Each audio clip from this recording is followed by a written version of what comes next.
I don't resent him, I just don't understand why. Just why?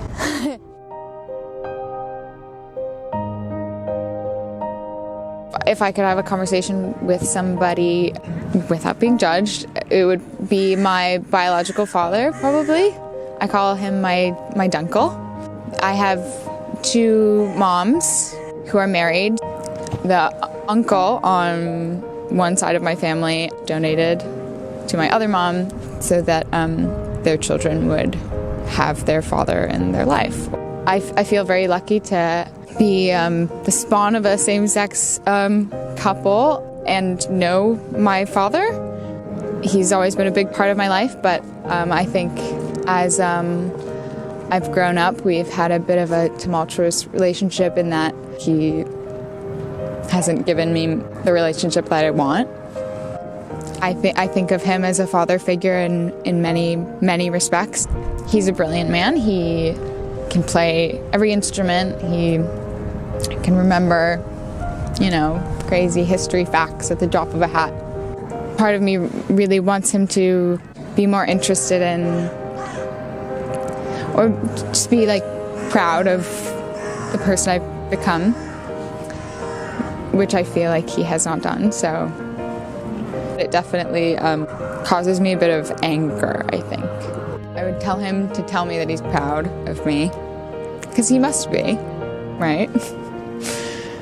To be more involved with me, be a part of my life now that I'm an adult and I've done so much with what I have and partly what he gave me. I mean, in a dream scenario where he can't judge me or say that those things aren't true, that would be wonderful, but I would call one of my friends from elementary school and middle school. I would tell him how much he's hurt me and impacted me throughout my life. We started becoming friends in elementary school. He's somebody that I used to study with, had classes with, and we ended up graduating together and going to the same middle school. When we got to middle school, he pretty much treated me like he didn't know me. Him and a group of, popular people at the school at the time, they would pick on me, they would harass me physically and mentally. They would even take my stuff and throw it over the platform of the train station. The police had to get involved. It's also how other people at the school see me as well. I was pushed to the side and seen as the outsider, as the annoying or weird girl at this time, and nobody wanted to get to know me. So I didn't have any friends in middle school for this reason. And it really caused an impact on how I seen myself, how I behaved in class, even affected my grades. I just didn't feel confident in even my abilities and my intellect. It also made me feel like I took up space and that I wasn't needed. I wasn't able to step out and really make the impacts I wanted to do in my school or in my community. I wanted to hide from the world. I wanted to be invisible. It's something that I'm still healing over. I'm pretty sure there will be other people in his life, other women in his life, that his words are going to impact, even if he doesn't think so. What you do, what you say, does impact others. It can hurt someone, and that trauma, no matter how small you think it is, could be something big for someone else and could cause a long-term impact. And nobody should feel that way. Nobody should feel like they don't belong or deserve to be loved or treated with respect. I would call my dad. It's been more than 7 years. It was always I was kind of a disappointment, or not the daughter he expected me to be. I never feel like I was enough. I never really had the image he wanted me to have. I never had the grades, I never had the personality, I never had the weight, looks, friends I hung out with. I never acted the way he wanted me to act. I wasn't the perfect daughter. Sometimes he'd point it out in a very judgmental and mean sometimes. I don't resent him, I just don't understand why. Just why? So I just want to have a conversation just to know what I did, or what I could do, or just why I was treated this certain way. He's the last person that's supposed to judge me in that way.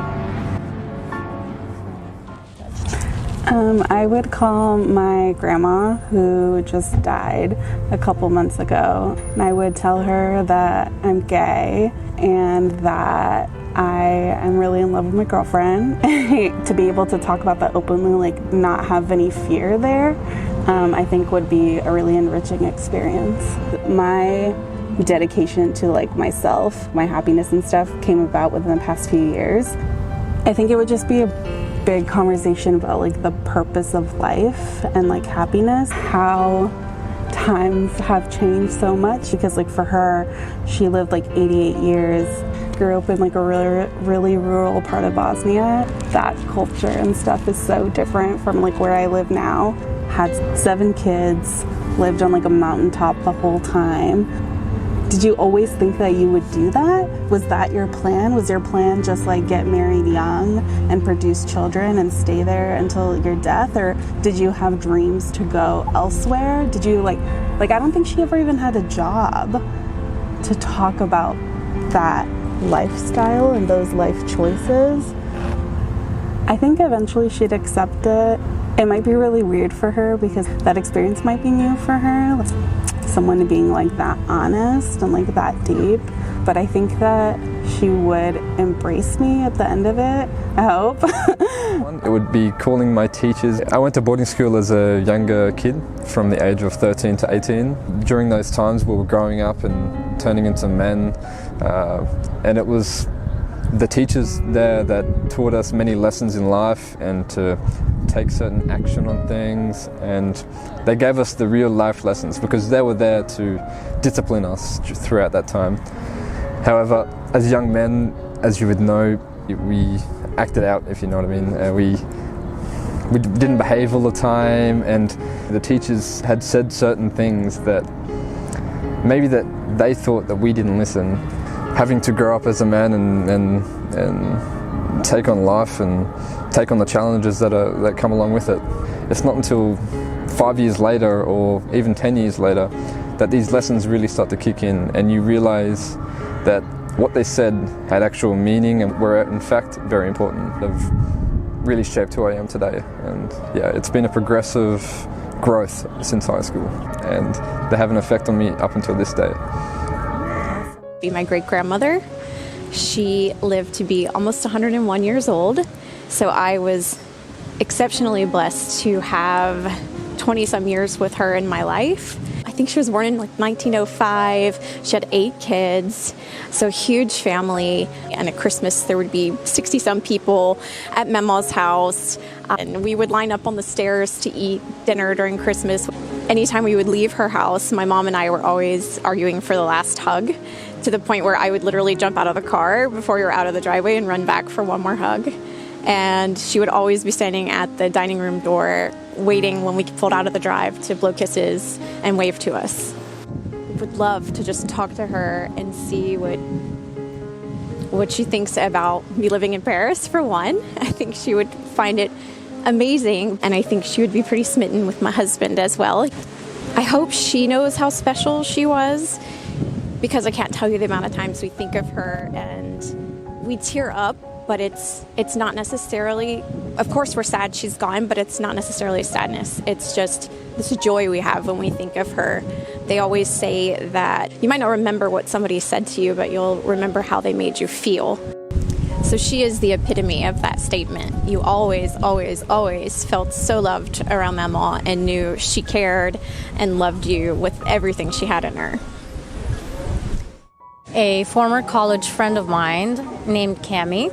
During my second year of college, we developed a really nice friendship. We had grown together, and we even started a club together at my school. And then we were planning to become roommates.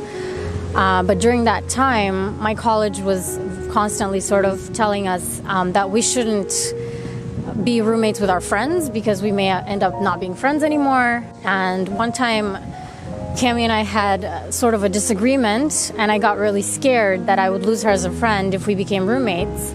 So I ended up telling her this. She said she never wants to talk to me again.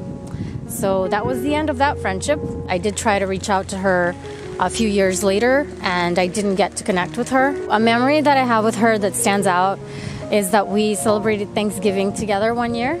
And this was when I had just become vegetarian, and she was also vegetarian. And so she brought a bunch of nice meals and food that she had prepared. And it was my first veggie Thanksgiving.